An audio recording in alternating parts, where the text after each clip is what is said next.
Assalamu alaikum, bienvenue sur Vérité Din. Ici, nous parlons du dhikr, religion comparée et tout ce qui concerne l'islam.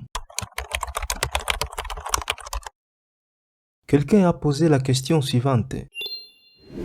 On dit que lorsqu'une personne meurt, il ne faut pas pleurer parce que son âme ressentira la douleur. Que dit l'islam à ce sujet? First of all, there is an authentic hadith which is narrated by Abdullah ibn Tout d'abord, je vais commencer par dire qu'il y a un hadith authentique rapporté par Abdullah ibn Omar, qu'Allah soit satisfait de lui et de son père. Le prophète sallallahu alayhi wa sallam a dit que le mort est châtié dans sa tombe à cause des lamentations des membres de sa famille sur lui.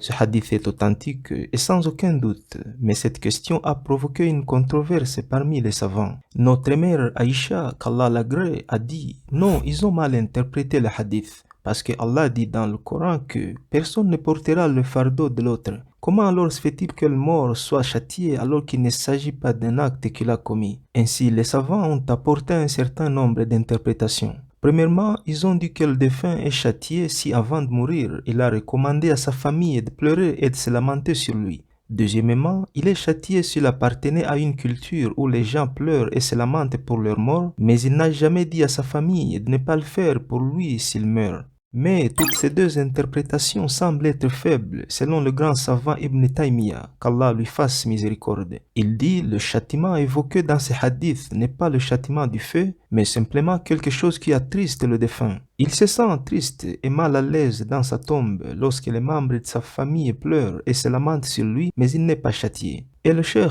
Ibn Taymiyyah a donné un autre hadith similaire où le prophète sallallahu alayhi wa sallam a comparé un voyage à un châtiment. Il voulait tout simplement dire que lorsqu'on voyage, on se sent mal à l'aise, mais on n'est pas châtié par qui que ce soit. Lorsque vous voyagez, personne ne vous punit, mais vous ressentez une sorte de malaise ou de souffrance. Ainsi, le mort dans la tombe ressent ce genre de tourment si les membres de sa famille pleurent et se lamentent. Pleurer en soi est naturel pour les humains et n'est pas du tout un péché. Le prophète Muhammad sallallahu alayhi wa sallam lui-même a pleuré quand son fils unique Ibrahim est décédé.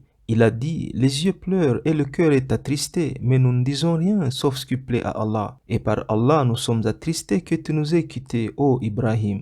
Le prophète a pleuré. Mais ce qui est interdit, c'est les paroles, les lamentations. Quand les gens commencent à déchirer leurs vêtements, à s'arracher les cheveux et à se frapper les joues et le visage en disant « C'était mon mari, c'était ma mère, c'était mon fils, c'était le rocher de la famille, maintenant il est parti. Comment allons-nous vivre? Il était ceci, il était cela. » C'est ça qui est interdit.